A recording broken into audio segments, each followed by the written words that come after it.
Hey, what's going on, guys? Got a big game coming up in this episode. Number 3 Texas versus number 24 Baylor. But before we get into that, let's jump in a different game and see how Faran and Donovan are doing in their NBA careers before we get started in the Road to 2K19 series, part number 16. I promised you guys we'd have a look in the rookie seasons of Donovan and Faran to see how they're doing in their Road to 2K19 themselves, because, you know, this story isn't just about me. There's other players and pieces that go along with it. So, in case you guys were wondering, I've gotten some questions saying, you know, are Faran, Donovan, and DeSean real people? Yeah, they are all real people. We're all just a bunch of hometown friends doing this series. And so if you guys want to follow any of them, I'm going to leave their information down in the description, like their Instagram and stuff. So anyway, let's cut to the footage. Faran's first NBA game was against the Magic, and his first possession on an NBA court would end in an assist to Goran Dragic.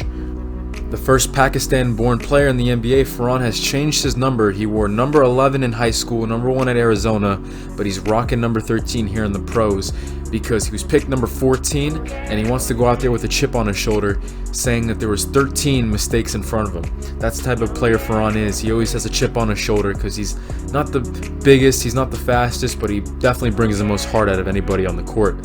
As you see on the last possession, his first NBA basket. And how about this dime over to Bam Adebayo, who gets fouled. Overall, his first NBA game was a very successful endeavor. Bang from 3. But unfortunately for opening night for our good buddy Faran, the success would stop short at individual because the Heat did not come out very sharp against Orlando on opening night. Don't worry, it's a long season, but they did get blown out. But you got 81 more games to prove what you got, so they still are definitely sorting out some things, as Faran had a pretty decent stat line in this one. 12, 5, a steal, good shooting percentages from deep and from the floor. Overall, a solid game, for him at least. Now we look into the NBA debut of Donovan Gray. As you guys know, growing up, Donovan was a huge supporter of LeBron. James is a big idol of him, and he's a big reason why he even picked up a basketball in the first place. So to be playing the LA Lakers and LeBron James on opening night, Donovan told me it was a dream come true. So let's go down to the Moda Center here in Portland, Oregon, and let's take a look at the new look Trailblazers. So the first introduction goes to Evan Turner, the playmaking wing out of Ohio State. And then next up to the plate, we got Donovan Gray coming up. Met with a big standing ovation from these Portland fans as he fits the city just right. As you guys may know, the motto of the city of Portland, Oregon is keep Portland weird. You know, not saying Donovan's weird or anything, but Donovan was always that kid doing his own thing, not caring what other people think growing up. So he fits and epitomizes this franchise perfectly. Yusuf Nurkic, an underrated center, that'll be a big cornerstone helping out Donovan down there. And of course, the lethal backcourt, which I think could be a future big 3 in the NBA. CJ McCollum, the scoring wing out of Lehigh, as CJ provides a perfect complement to the man who's the face of this franchise, starting at point guard, 6'3", out of Weber State, number 0, averaging a career 23 points per game, Damian Lillard, starting at that point guard position, who can mesh very, very well over the coming years with Donovan Gray, the rookie out of North Carolina State. And of course, Portland playing the Lakers in their opening night. And as the tip-off ensued, you can already see with the fancy passing and the showboating that these Portland Trailblazers, even though Donovan's hasn't been with the guys for very long, they already have established plenty of chemistry. And just like Faran in his first NBA possession, he gets an assist to Damian Lillard. And you see LeBron fading away from the corner. Donovan's first rebound coming off of his idol's miss. That's pretty ironic there. Damian slashing, leaving Donovan wide open for his first NBA basket. A 15-foot jump shot from the left baseline as he's having fun out there, playing against his idol, playing with Damian Lillard and CJ McCollum. As Donovan was a force in his first NBA game. 14, 9, 4 assists, and a steal. Unfortunately, just like Faran, they would fall short in the opener. But anyway, moving on, you got plenty of other games to play. So moving along, Donovan would stay healthy for the rookie year, but near the end of the simulation, Faran would suffer a shin splints injury, so luckily it's very minor. Let's take a look at the stats. Donovan averaging around 17 points, 10 rebounds, 3.5 assists, and chipping in also a block and a steal. His best career game came against the Clippers in their building, where he put up 31 and 10, 4 assists, 4 steals, 1 block. He also had another 31-point performance against Memphis the next night. And let's not forget about Donovan's Rookie of the Month award winning too. He won that for the month of December. Faran holding his own as well, as he actually leads the Heat in scoring points per game. 17 points, 4 assists, nothing to complain about. And his best career game came against Milwaukee, where he put up 31, 3 assists, and 3 steals. And he's been on a tear in the month of January, which is not completed yet. So whenever January comes to its end, it's very likely Faran will win Rookie of the Month in the Eastern Conference. As you see, Faran with that chip on his shoulder, playing through that right shin splints injury, still balling out. And here we go, the simulation. We're going to January 23rd because that's where I am in my Texas season. And Portland, I'd say, kind of underachieved a little bit. Even though on paper they have a really solid roster and foundation. We move down the stands here, no surprises really. Warriors up there, Jazz third, and you see Portland is 7th right now in the Western Conference, 26 and 24. You'd think they'd be a little bit better. The Heat, however, they are kind of on the other end of the spectrum. They're exceeding expectations, you could say, a little bit, even though they're only hovering around 500 so far. Fran's doing a great job. They are in the playoff picture, leading the 8th seed Nets by a half a game. So we'll jump back into the Texas series, as here January 24th on our side of the spectrum, we are playing one of our biggest games this season. We're still undefeated. We're playing Baylor, but if you guys remember, I had that really bad tweak of my hamstring in the Texas A&M game. I'm going to try to do my best to fight through it in this episode, to try to do our best to maintain this undefeated streak, as I'm averaging 14, 11, 2.5 steals a game on the season. I'm coming up the draft boards now. I'm at the very late first round. I'm hovering around pick 29, pick 30. DeSean's top 5, top 7. Nothing much has changed in that aspect. But here we go, coming out of the tunnel for one of our biggest games of the season. Just because Baylor is barely in the top 25, that doesn't mean that we can take them lightly. They got a very solid defensive team all around. And you got the Twin Towers inside, Jermaine Sims, Clayton Anthony. Jermaine Sims is averaging 18 points per game, while Clayton Anthony is putting up 10 points and 2.5 blocks a game. So you guys know this is a very solid defensive team, and I think it was a combination this game of taking them too lightly and me having a lot of trouble playing through that hamstring injury. As you see, we're out to a very slow start. I tried to take it all the way. My first shot attempt would be off, and that's kind of how the game was for me. Luckily, Anaganya had my back on this possession. He did get us on the board from the free throw line, but this was just a very tough game. I was hard pressed to find anything good. You see, this layup goes for me, but with my hamstring the way it is, it's just hard to blow by people and have that same explosion off that first step that I normally bring to the table. Reversal goes to Aaron Catley, who has been so good so far this season, so I decided to give him a little spotlight there. First quarter winding down, and we're down by 9 here. As I move to the corner, you see a shot that I'd normally make clangs off the rim, and Agani flushes it down with some authority, but unfortunately, for me, personally, just not a fun time out here on the court today. Every time I cut, every time I make a move, it seems like it's just hard to plant and get power off of whenever I put my foot in the ground and I do my signature blow-bys. Like this one right here, how do I not make this one? I mean, nothing, no facets of my game are working right now. And I think this shot right here led to a explosive second half for the Baylor Bears, as they're already up by 10 here. So many things to point the finger at on what to blame. I mean, I'm shooting 1 of 7 personally in the first half. Our offensive lineup, starting lineup, has only accounted for 11 total points, 17 off the bench from Caitley and Ashley. I mean, it's just tough luck today. It's a perfect storm in this one, as I'm going to try to get through this game as fast as I can, because as you'll see, pretty fast it turned into a blowout. Clayton Anthony was a little bit too slow to try to block that one as I get past the 7'1" beast inside. And of course, you'd think that Mitchell Drew tipping this and DeSean flushing it down on the fast break would give us a little bit of momentum. Well, unfortunately, that was just not the case. Lead back to double digits just like that. Robert Starkey from the corner knocks that one down. as Baylor isn't really normally a good three-point shooting team, but today they showed that they could have the game of their lives whenever they needed to. Look at this one right here. This one would clang off, actually. Justin Andrews unsuccessful, but of course, unfortunately on the same possession, I give him a second chance, and he splashes this one home. 17 points now, just like that. We're getting booed on our home court. It's not a fun time out here.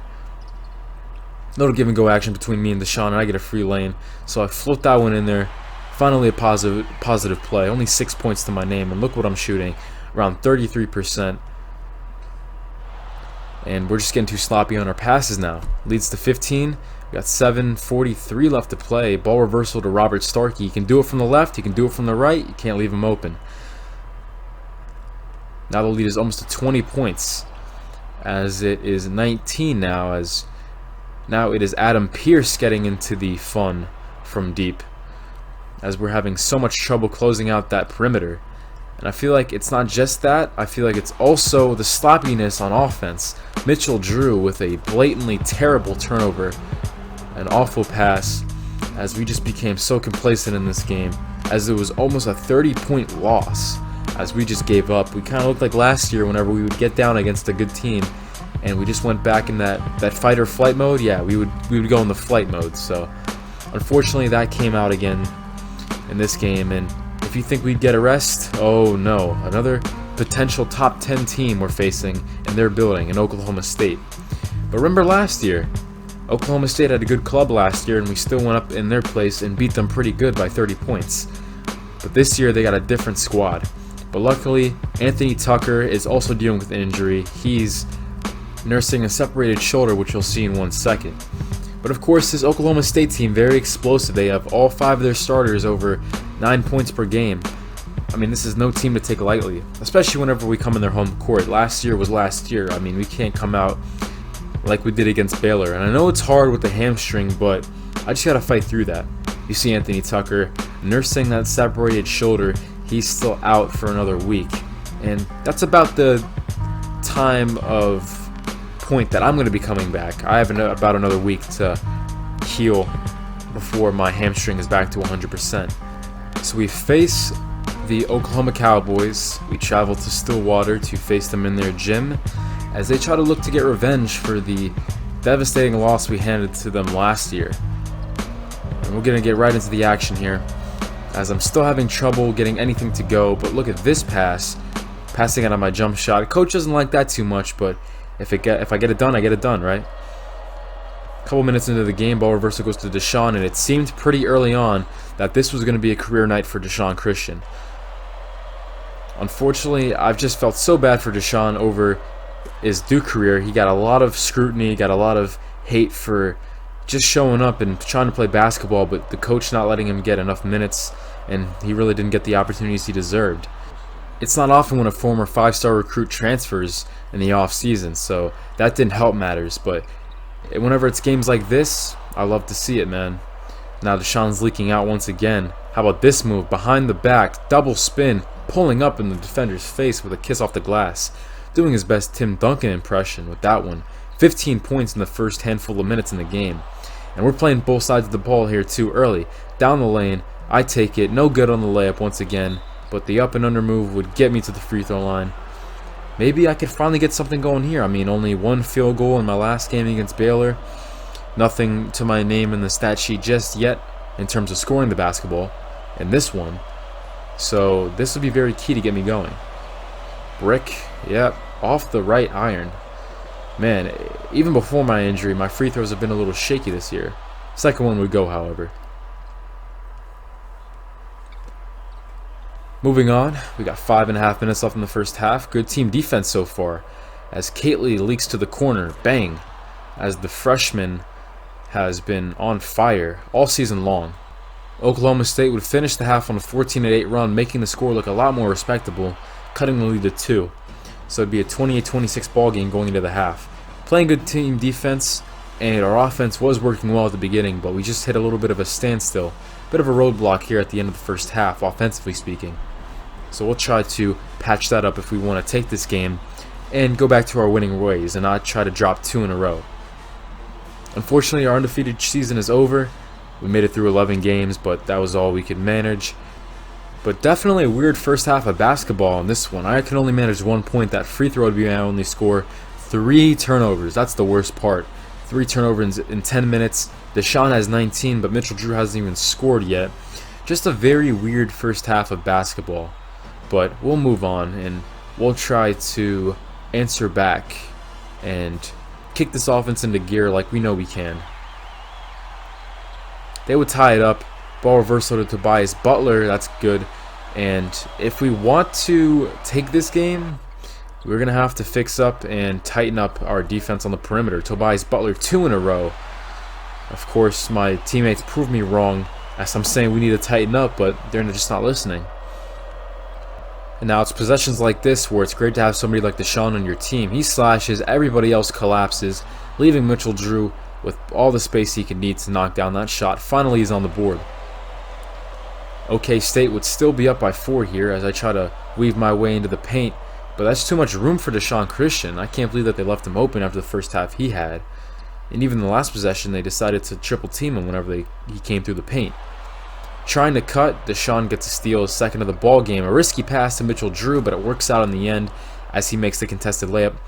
If I'm going to want to have success in this game and lead us to the victory, I'm going to have to put scoring on the back burner and keep my personal agenda out of it and be a primary ball handler and distributor, as I show it here too.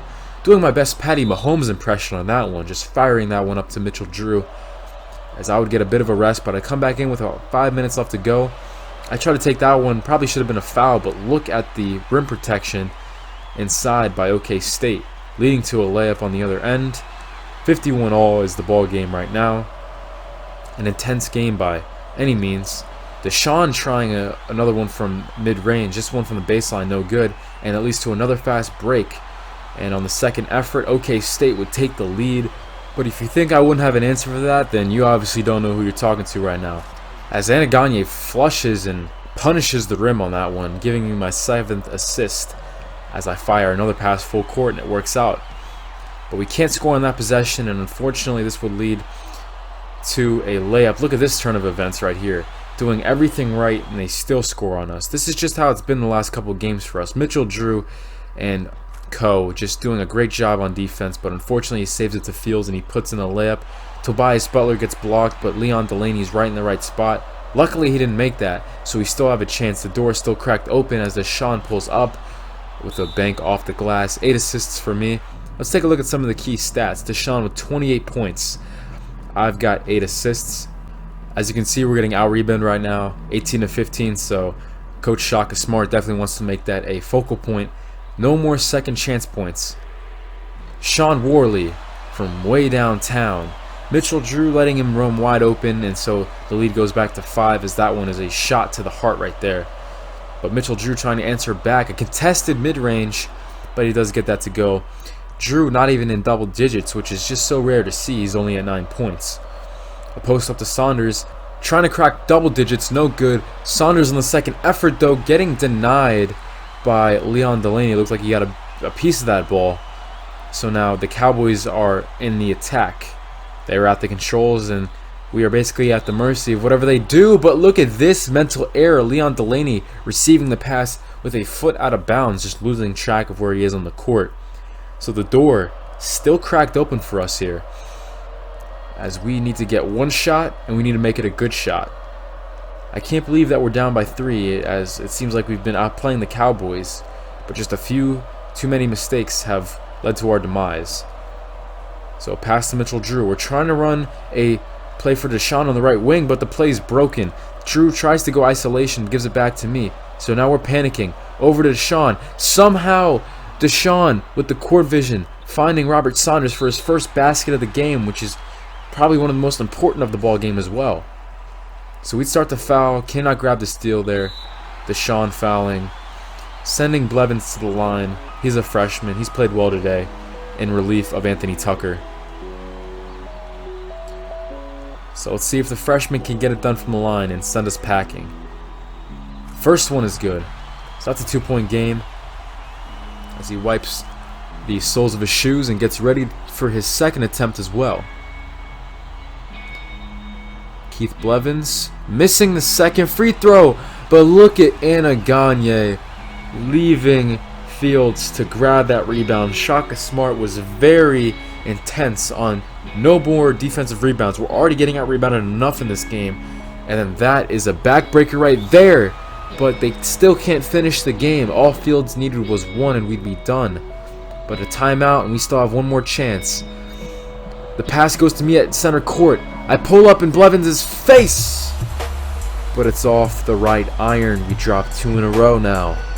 So, unfortunately, this one comes to an end. Another game where I could not score the basketball to save my life. I combined 1 for 13 from the field in my last 2 games. 1 point, 1 rebound, 9 assists. So that was good. No turnovers in the second half. Even better.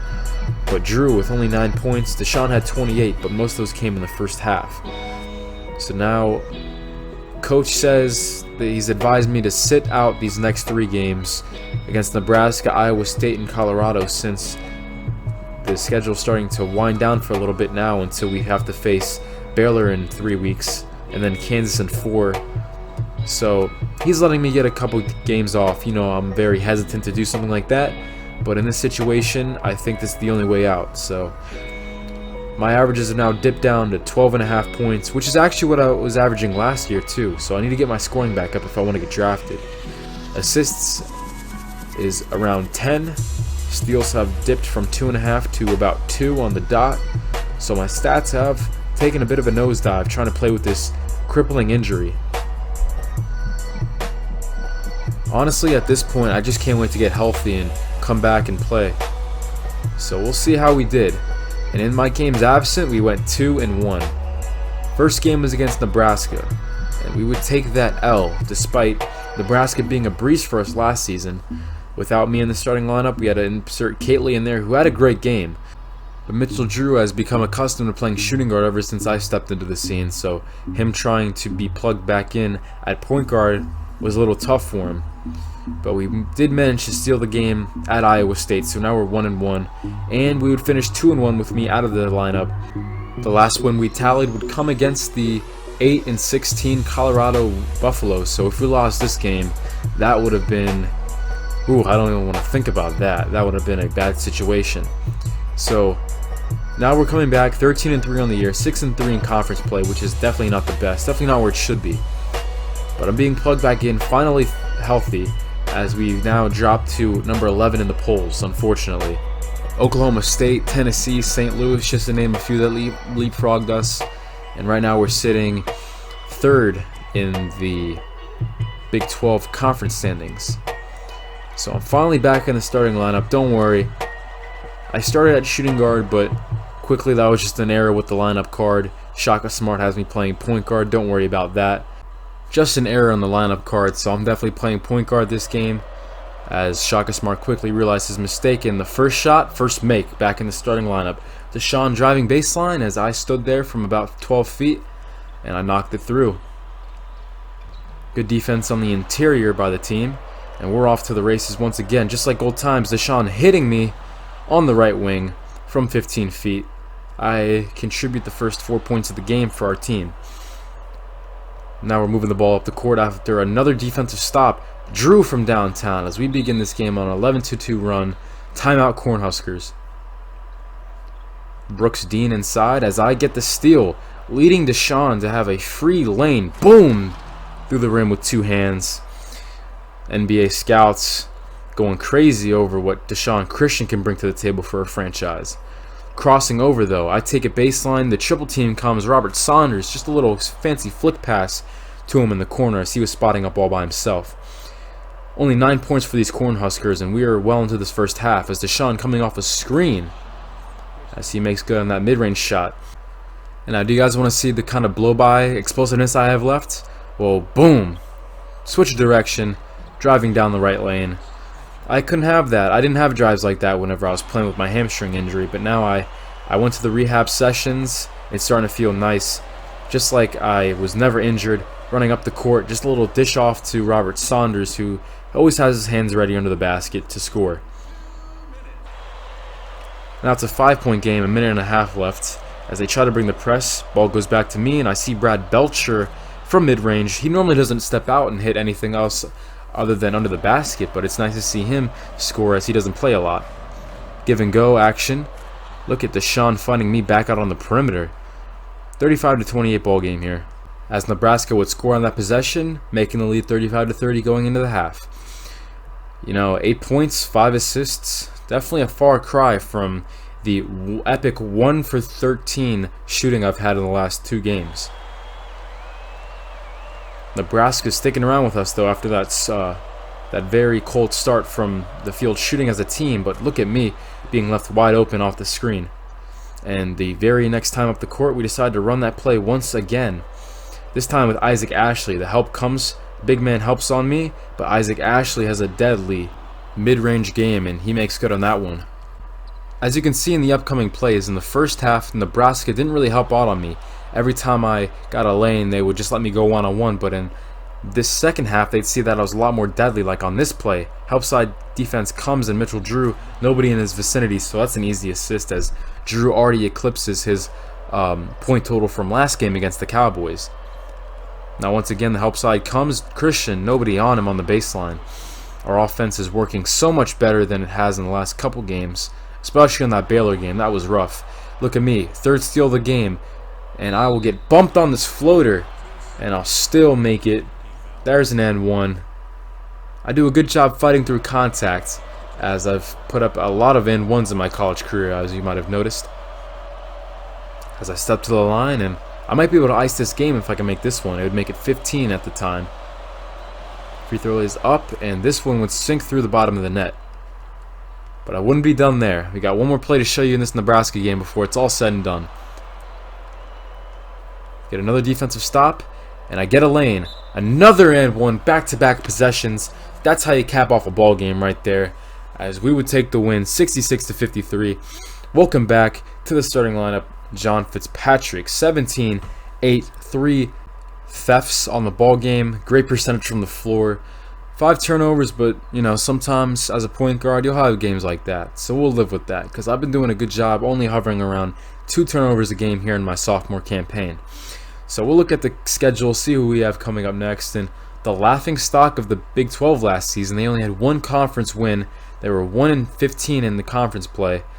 They have turned it around to be a respectable team, the Kansas State Wildcats, led by Cam Graves. And as you guys might remember, he was in the running for Freshman of the Year in the Big 12 last year, as I thought he should have won it, in my opinion. But he's 6th in the NCAA this year, taking no prisoners, as he's one of the best college players in the nation right now, 23 points per game. If we're going to not fall victim to the upset, he's going to be the guy we have to stop. Kansas State rocking their alternate black uniforms, as DeSean makes Cam Graves pay there for being too slow in the closeout, as that's going to be the matchup to watch for sure in this game. DeSean Christian and Cam Graves going at it. Man, that's going to be a fun one to watch, as I feed the cutting Robert Saunders for my second assist of the ball game. As Anderson's open, but he does not make the jump shot, and we're off to the races. Normally it's Mitchell Drew lobbing me, but this time the tables have turned. Look at me catching that lob. You guys might not have expected that from me, but I soar over Cam Graves, and I put that one in the basket. You guys think I had that one in me? Well, there you go. I can soar a little bit myself. And on the very next possession, we force a turnover, and I stop short, and I pop the mid-range. 4 points here early, and on the fast break, I make good on that jump shot. The lead would also be 4, but it would be 7 after this bomb from Mitchell Drew. Bang, bang, as Mitchell Drew is starting to look more like himself again. Ever since that suspension that he had to serve against Oklahoma, he has not played very well, but in this game he had a good one, as that should have been another and one for me, but I'll take it. 27-all now, 2 minutes to go in the first quarter, as the help side comes, so that means the popper, DeSean Christian, left wide open. And going into the intermission, we're up by 2, as I got 6 points, 6 assists to my name, 3 of 6 from the floor. A much different song and dance from the Baylor and Oklahoma State games. As you can see, our entire starting 5 is contributing in many different ways. Even Anaganye, who was held scoreless, has 2 blocks and is affecting a lot of shots. And of course they play a 2-3 zone, so you know what that means. A little flash to the elbow and see what you can create, and that's what I do right there, making good on that jump shot. We try to get a stop here. First attempt is no good. Second attempt goes in, however. And we want to run this break. We want to go fast and get those 2 points right back as I leave my matchup in the dust. Lobbing this one up to DeSean, who runs down the lane. As of course, you guys know us, Texas Longhorns, we like to lob. As we're starting to become in the conversation for one of the best offensive teams in college basketball history. That is actually what some people are saying. We have so many players who can score the rock, and if it wasn't for me getting hurt, we would easily be still undefeated right now. As I do a little bob and weave, a little slicing and dicing there, making good on the layup. But look at this. We find ourselves down by 5, make that 3 off of the clutch basket from Mitchell Drew as I get 10 assists to my name now. But look at this. Now we're back to 5. Kansas State has played really well here in the second half. But a nice feed out to Saunders that cuts the lead to a 1-possession game. 11 assists now. 2-minute warning now. They go to Cam Graves, who tries a crazy up and under that would be no good, as Cam Graves was held pretty much in check for this game. Look at me passing out of my shot. We finally have the lead once again, as Mitchell Drew unfortunately had a foot on the line once again. And the lead would swell up to 3 now as I get the steal. We're starting to take control of this game now. Look at this move I put on Jack Anderson. And in and out, leaving him in the dust, looking silly. What a clutch basket right there. As we are headed to the end of this episode, I'm leaving you guys off with a highlight reel type move right here. As Jack Anderson looked very foolish on that one. And I would step to the line and I hit 4 free throws in the clutch to propel us forward for this win.